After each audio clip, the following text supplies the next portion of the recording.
Olá galera, bem-vindos a mais uma de aula, de cálculo numérico. E aqui eu vou estar falando do erro na interpolação polinomial. Imagine que eu tenho a seguinte situação, eu tenho que pegar uma função f, né, vai acompanhando aqui ó, o traço dela, ó, e aproximar ela por uma função p, que coincida com ela nos pontos x0, x1, x2, x3, até xn aqui, certo? E pela lógica, né, não seja tão distante assim nos demais pontos entre x0 e xn. Por exemplo, se eu pegar um ponto x aqui, ó, entre xn menos 1 e xn, e eu for observar, o meu polinômio, no caso aqui eu vou fazer isso por meio do polinômio interpolador, né, ele vai ter essa curva aqui, certo? Então, em x, nesse pontinho x, ele vale esse valor, quando na verdade ele deveria valer esse aqui, que é o valor da função, o valor correto. Então perceba que essa diferençazinha é o que a gente chama de erro, né? Se eu der um zoom aqui, ó, você vai ver uma coisa mais ou menos assim. Você vai ver que a f passa aqui, né? E acima, né? E a p, ela faz meio que uma barriga aqui no começo, né, do intervalo. Então você tem aqui as marcações da p, né, restrita àquele intervalo, e aqui a f, né? Então essa distânciazinha aqui, ó, da P para F, é que a gente chama de erro, essa distância aqui. Claro que esse erro vai ser para cada x, para cada ponto aqui vai ter um erro. Claro que esse erro vai ser nulo nos próprios pontos x0, x1 até xn, porque aí a função coincide, mas em pontos dentro desse intervalo, mas que não se coincidam com esses, normalmente a gente vai ter um errinho. Pode ser que dê zero esse erro? Pode, mas isso aí não é garantia. Então a gente vai ter como estimar, por meio de uma certa função, né, esse erro. É claro que no exercício a gente vai utilizar esse teorema aqui como uma forma de achar uma cota para ele. Ao invés de tentar achar diretamente, vocês vão entender, né? A gente vai achar uma cota. Mas o teorema que a gente usa para achar essa função erro, certo? Que vai ser um erro que depende de cada valorzinho x, ó. Vou chamar ela de E de x, aqui está x. Então essa distânciazinha aqui a gente chama de erro, né? Que eu tenho da f para p, né? Então a gente tem esse teorema aqui que vai nos ajudar a construir esta função. Eu vou lê-lo aqui, né? Então vamos prestar bastante atenção a ele. Ó. Teorema. Seja f de x igual a p de x mais e de x, ou seja, a f ela vai ser o polinômio interpolador mais alguém que vai compensar as diferenças. Ora, se a diferença for superior, ela vai subtrair, né, para que dê igual a f. Ora, se a diferença de f para p, digamos que p for menor do que f, né, essa e vai equilibrar para que dê igual. Em que p de x é o polinômio interpolador de f de x relativamente aos pontos x0, x1, xn, de x0 até xn, que é o intervalo meio de interpolação. Né? Então, suponha que f, minha função f, que eu estou tentando aproximar, seja n mais uma vez diferenciável em x0, xn. Então, eu posso dizer que vai existir beta aqui, pertencente a x0, xn, aberto, tal que o erro, essa função erro, vai ser dada por essa expressão aqui, quer dizer, x menos x0, x menos x1 vezes x menos xn, a derivada enésima, primeira, aplicada a esse ponto beta que vai existir sobre n mais 1 fatorial. Então, esta função aqui vai ser a função que completa p para que p dê f. Tá certo? Então, como é que faz a demonstração desse teorema? Para fazer a demonstração desse teorema, né, eu vou precisar de bastante espaço, é uma demonstração bem longa. Você vai vê-la nos livros pequena.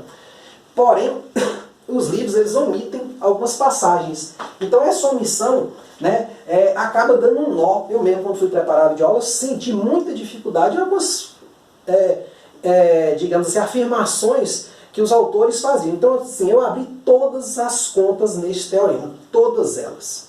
Tá certo? É o que a gente vai ver a partir de agora. Vou apagar aqui, vou precisar desse espaço. Então, a gente tem o seguinte.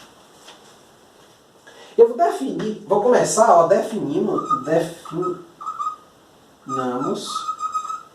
a função auxiliar, essa aqui, ó, φ de x igual a p de x menos f de x, não, melhor, f de x menos p de x, lembrando aqui, f de x menos p de x, menos essa expressão aqui, ó, x menos x0 vezes x menos x1 vezes x menos xn, né, vezes um certo a. Esse a depois a gente vai na verdade o objetivo do teorema é achar esse carinha aqui, ó, quanto vale ele? Você vai ver que ele vai ser exatamente esse objeto aqui. Então a gente vai construir, né, vai mostrar que somente ele vai dar certo. Então a gente tem um certo A aqui, tal que exista,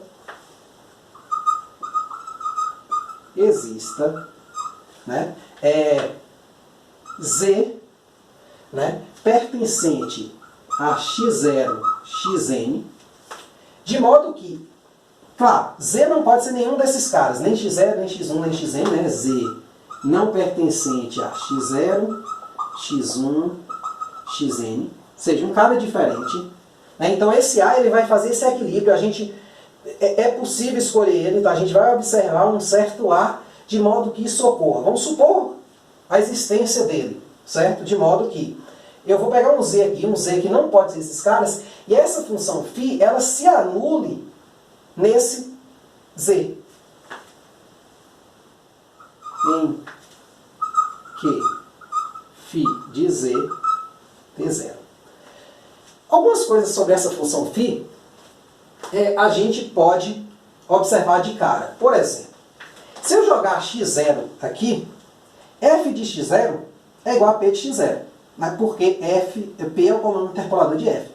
E x0 menos x0 dá 0. Então, na verdade, você vai ter isso menos isso, vai zerar menos 0 vezes a. Então, na verdade, você vai ter que ela dar 0 em x0. Se você fizer a mesma coisa para x1, x2, xn, você vai perceber que para todos esses carinhas aqui, ela dá 0, inclusive para z. Certo? Sem perdas, gente, de generalidade, z vai estar aqui dentro, eu posso supor que ele está entre um desses intervalos, ou de x0 a x1, ou de x1 para x2, ou de até de xn menos 1 para xn. Então, eu vou supor logo que ele está no primeiro. Então, sem perdas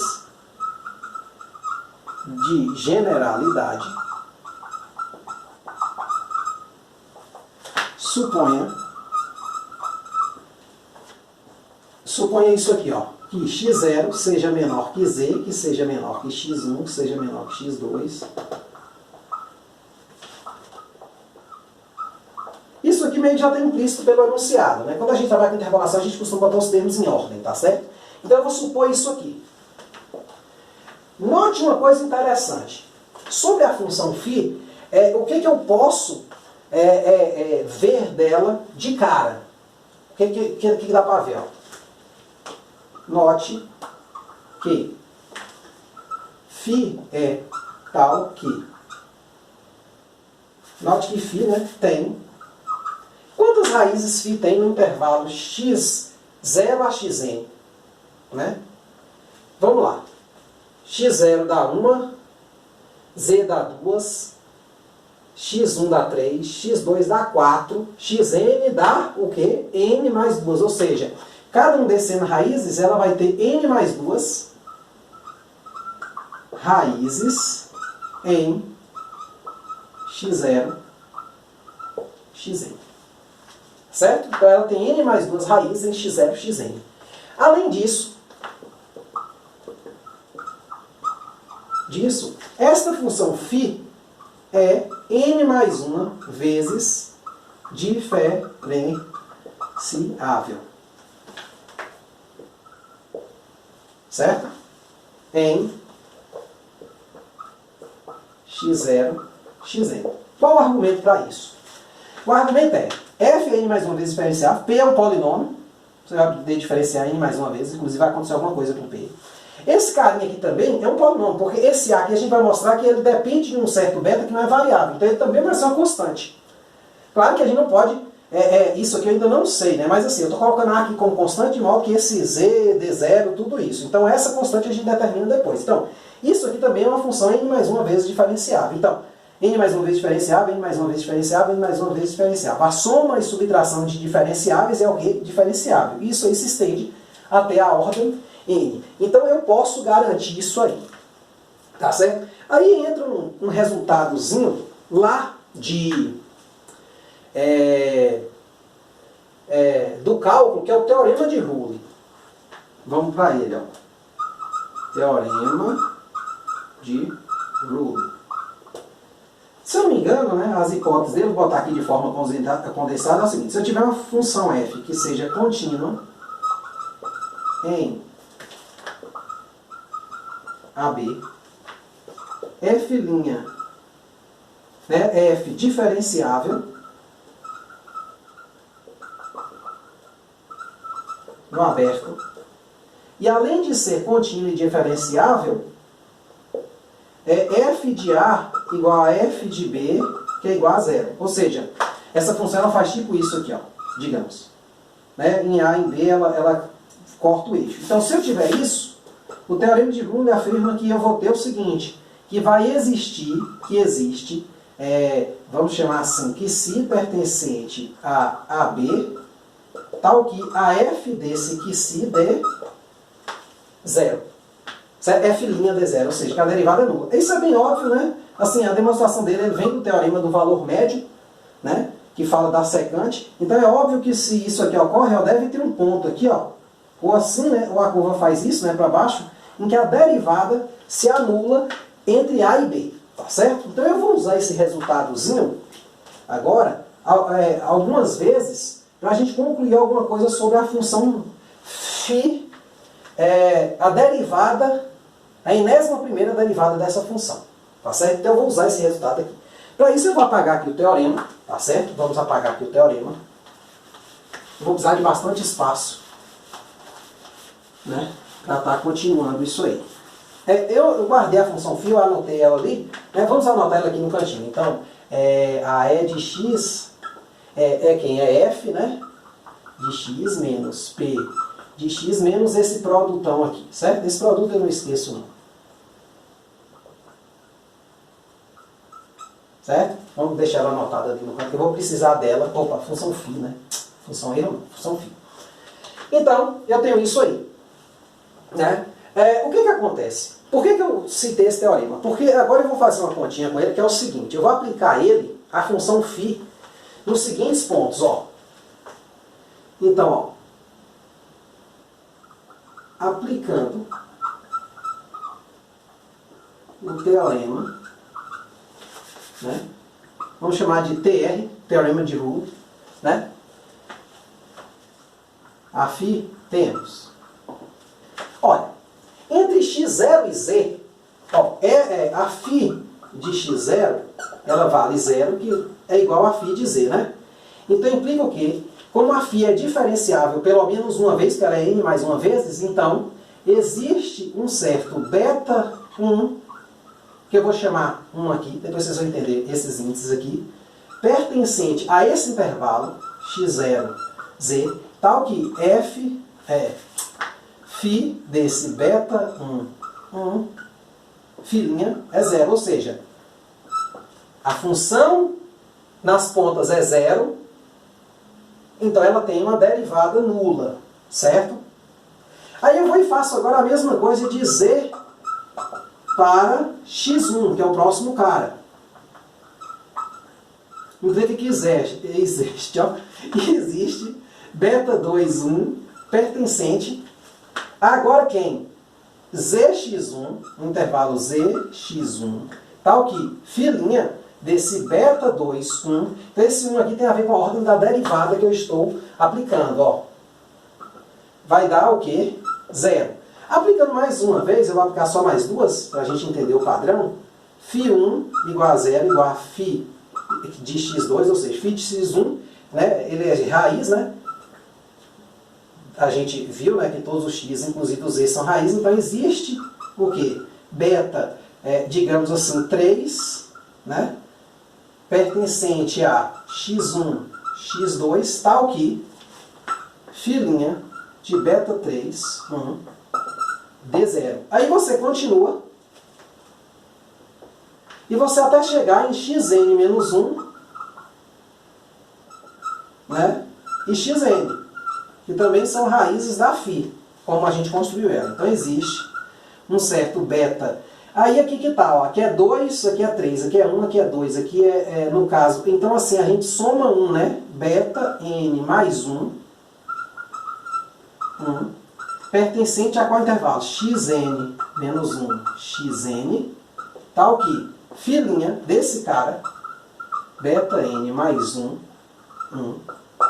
dá 0. Daqui eu concluo o quê? Que esta função φ', a minha derivada, tem quantos zeros?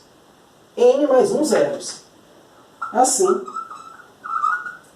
filinha, né? Ou seja, concluímos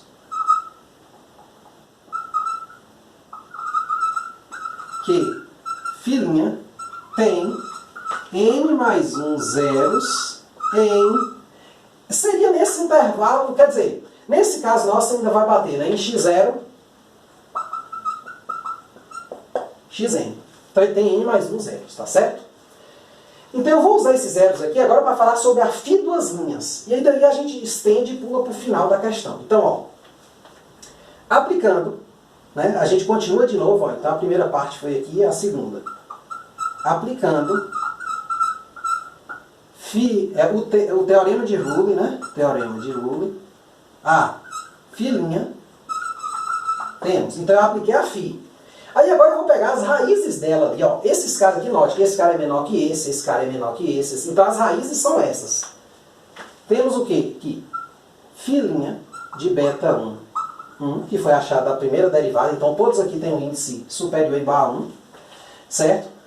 É igual a 0, que é igual ao filinha de beta 2 de ordem 1. Isto implica o quê? Pelo teorema de Rule, que existe. Aí eu já vou mudar a ordem aqui. Um beta 1, 2, pertencente a qual intervalo? Beta 1, beta 2, 1, beta 1, beta 2, 1. Tá ok. Fio duas linhas, porque agora eu estou na primeira derivada, e como ela é n mais uma vez diferenciável, ela é duas vezes diferenciável, né? Se esse n for maior que 2, pelo menos. Então, você vai ter o seguinte, esse cara aqui, ó, vai dar 0. Aí a gente continuando isso, ó, nessa brincadeirinha aqui, ó, beta 1, beta 2, beta 2, beta 3, eu vou fazer mais um, né? Filinha. Depois eu pulo para a ordem N. Beta 2, 1. Vai dar 0, que vai ser a filinha de beta 3, 1. Implica que existe o quê? Um beta 2. 2, ou é isso, beta 2, 2, pertencente a beta 2, 1, beta 3, não, 1 não, 1, isso. Tá ok, a φ desse cara, a φ das linhas dele, ó. Claro que se você for brincar, ó, e pular lá para baixo, lá para a última ordem, você vai ter o seguinte, a filinha de, quem é o último lá? Beta n mais 1. Então eu vou ter beta n, 1, vai ser igual a 0, que vai ser a filinha de beta n mais 1. Estou lá no penúltimo no último intervalo, né? O que implica que existe o quê? Então, ó, o padrão aqui, ó, beta 1, B1, né? Beta 1, 1, 2, 2. Então ele está batendo com o primeiro. Então existe o quê? Um beta n de ordem 2 pertencente a esse intervalo aqui, beta n de ordem 1, beta n, não, n mais 1 de ordem 1, tá certo? Tal que φ duas linhas desse beta n2 de ordem 2 dê 0. Eu concluo o que, gente? Quantos são os valores que zerou aqui na função filinha? N, né? Então perceba que vai caindo 1, ou seja, eu vou perdendo um 0 a cada derivada, né? Então, né, o que a gente conclui? Isso tudo aplicando o teorema de Rule repetidas vezes. É porque o livro, engraçado, eu estava observando o livro que faz essa demonstração, ele fala aplicando repetidas vezes, mas ele não fala mais como, em qual intervalo, então você fica meio... Nada. Aí eu fui reabrindo, cara, deu um trabalho da desgrama, viu? Mas vamos chegar. Então, concluímos o quê?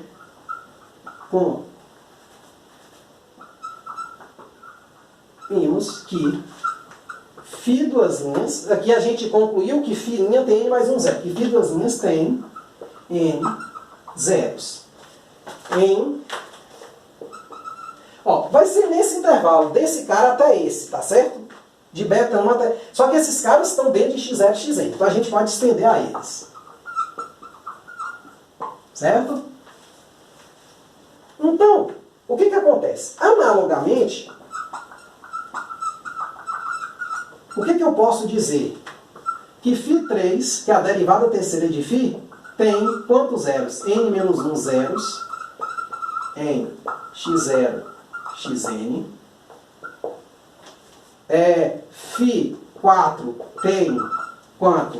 N menos 2 zeros em x0, xn. Claro que eu vou sempre aumentando esse índice aqui, né? Então aqui vai passar para 3, depois para 4, e aí vai, tá certo? Então, até que eu vou pular para que mais me interessa. Φn mais 1 vai ter quantos zeros? Tem quantos zeros? Olha, uma dica é, você pode somar, ó. N menos 1 mais 3 dá N mais 2. 4 mais N menos 2 dá N mais 2 também. Se você pegar aqui, ó, 1 mais N mais 1 dá N mais 2. Então, como eu tenho N mais 2, já tenho N mais 1, tem 1 zero em x0, xn. Neste caso, suponha, seja beta este zero. Este último zero, né? De φ n mais 1 de x, tá certo? Ou seja, quando eu aplicar beta aqui, φ vai dar zero. Φ n mais 1, ou seja, a derivada primeira dessa função φ, que a gente provou que tem esse zero, eu só vou escolher a letra para ele, eu posso escolher essa letra, eu vou escolher beta, que é a letra do nosso enunciado. Então, se a gente voltar lá no início, a gente tinha o quê, ó? Então, se a gente aplicar beta a φ, ó, vou copiar aqui a φ de x, só para, voltando, né? Então, voltando, vou botar assim, né? Voltando, a gente tinha isso, ó. φ de x era f de x menos p de x menos x0 vezes x menos x1 vezes x menos xn vezes a. Tá certo? Então eu vou aplicar a beta aqui. Aí, aplicar a beta aqui não, desculpa. Eu vou derivar isso aqui mais uma vezes. Aí aqui que entra uma coisa interessante. Aí eu coloquei uma videoaula anexa, que é um teorema bem facinho de provar, que eu vou estar dizendo como é que é a derivada dessa coisa aqui, ó, desse produto. Aí tem uma videoaula que vem logo depois dessa, se eu não me engano. Eu acrescentei aí na playlist. Pode procurar aí que você vai ver. Então, se eu derivar essa expressão n mais uma vezes, essa aqui vai ser a derivada primeira, ela é derivável n mais uma vezes. O polinômio, quando eu derivo uma ordem superior a seu grau, por exemplo, ele é um polinômio de grau n, né, digamos assim, porque ele vai do ponto x0 até xn. Então, ele tem n mais um ponto, ele é um polinômio de grau n. Então, se eu derivar ele mais uma vez, ele vai zerar. E essa derivada dessa coisa aqui, por incrível que pareça, você pode até não acreditar, mas aí você vai lá na videoaula, ela vai dar n fatorial. Não, n mais 1 fatorial, me desculpe. N mais 1 fatorial vezes a. Só que esse cara aqui, ó, quando eu aplicar beta, eu vou ter φn mais 1 de beta, isso aqui vai zerar esse lado, vai ser o fn mais 1 de beta menos n mais 1 fatorial vezes a. Então daqui, se eu isolar, entendeu? Zero, né? Então eu posso passar esse cara para cá, a vezes n mais 1, e dividir. Então vai ficar assim, n mais 1 fatorial vezes a, passando fica positivo, né? fn mais 1 de beta, ou seja, a é quem? É fn mais 1 de beta sobre n mais 1 fatorial. Tá certo? Aí é que tá. O que acontece agora? Certo? Então eu vou voltar nessa expressão. Então eu reescrevi minha φ assim, ó. Então minha φ agora ela já está escrita da forma quase terminada. Quer dizer, a minha φ ela vai dar origem à minha função e de x, né? Eu vou ter o seguinte, ó. Então, φ de x vai ser f de x menos p de x menos x menos x0 vezes x menos x1 vezes x menos xn vezes fn mais 1 de beta sobre n mais 1 fatorial. Só que essa aqui não foi a função que eu falei lá. A função que eu falei lá foi só essa, não foi? Que ela seria equivalente, lá foi assim, né? Foi a f é igual a p mais a e, né? Então, f menos p que vai dar essa e. Então, eu vou ter que mostrar que isso aqui menos isso é igual a isso. Mas observe bem, aplica isso aqui em Z. Aplicando φ em Z, temos, olha que lindo, velho. φ de Z igual a F de Z menos P de Z menos Z menos X0, Z menos X1 vezes Z menos Xn. Aqui não muda porque é beta, ele é uma constante. Só que esse cara aqui, ó, lembra, eu escolhi ele para ser zero. Aí acabou, ó. F de Z. Né? Aí eu escrevo isso aqui desse lado, ó, e passo esse para o outro lado. Então F de Z menos P de Z vai ser isso aqui, ó.